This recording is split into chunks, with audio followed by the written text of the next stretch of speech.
আসসালামু আলাইকুম ওয়া রাহমাতুল্লাহ।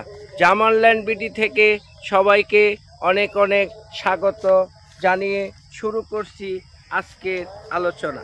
জমি রেকর্ড হয় কোন মূলে? আপনি যে জমিটিতে বসবাস করছেন তা ক্রয় করছেন, এই জমিটি কী মূলে রেকর্ড হয়েছে জানতে চান? ড্রাফট খতিয়ান সংগ্রহ করলেই উত্তর জানা যাবে। আমাদের দেশে অনেকেই শুধু খতিয়ান হাতে পেলেই মনে করেন এই তো জমির মালিকানা প্রমাণ হয়ে গেল, কিন্তু আসল সত্য হলো খতিয়ান মানে মালিকানা নয়। খতিয়ান হলো শুধু রেকর্ড, আর এই রেকর্ড কী মূল্য হয়েছে তা বোঝার জন্য প্রয়োজন ড্রাফট খতিয়ান। তাহলে ড্রাফট খতিয়ান কি? এসো জেনে নেই। ড্রাফট খতিয়ান হলো রেকর্ড প্রস্তুতের সময়কার একটি প্রাথমিক নথি। এটাকে প্রথম খসড়া বা মাঠ পর্চাও বলে। এখানে লেখা থাকে দলিল মূলে হলো নাকি উত্তরাধিকার সূত্রে হলো।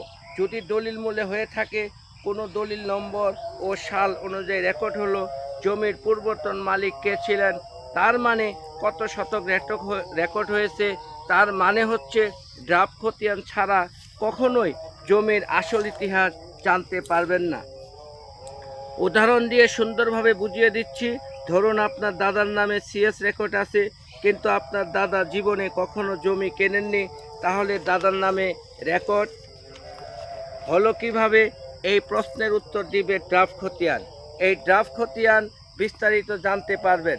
আপনার দাতা সিএস রেকর্ড কিভাবে জমিটা পেলেন, সিএস রেকর্ডটা হয়েছে কোনো পুরাতন দলিলের ভিত্তিতে নাকি তার পৈতৃক সম্পত্তির ভিত্তিতে হলো। কিন্তু সমস্যা হলো অনেকে ড্রাফট খতিয়ান সংগ্রহ করেন না, শুধু আপডেটেড খতিয়ান হাতে পেয়ে জমির মালিকানা নিশ্চিত হয়ে যান। কিন্তু পরে হঠাৎ দেখা যায় অন্য একজন এসে মালিকানা দাবি করে বসেন। তারা বলেন এই জমি আমার দাদার।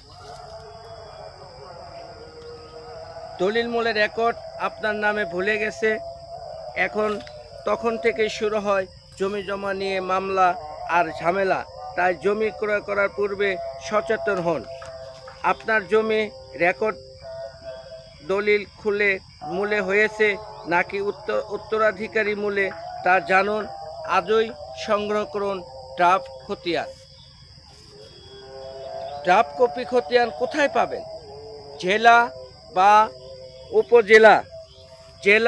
উপজেলার সেটেলমেন্ট অফিসে। মনে রাখবেন, ড্রাফট খতিয়ান হলো জমির জন্ম সনদ, তাই এটি ছাড়া জমির প্রকৃত ইতিহাস জানা অসম্ভব ব্যাপার। ধন্যবাদ সবাইকে। আল্লাহ হাফেজ। ভালো থাকবেন, সুস্থ থাকবেন।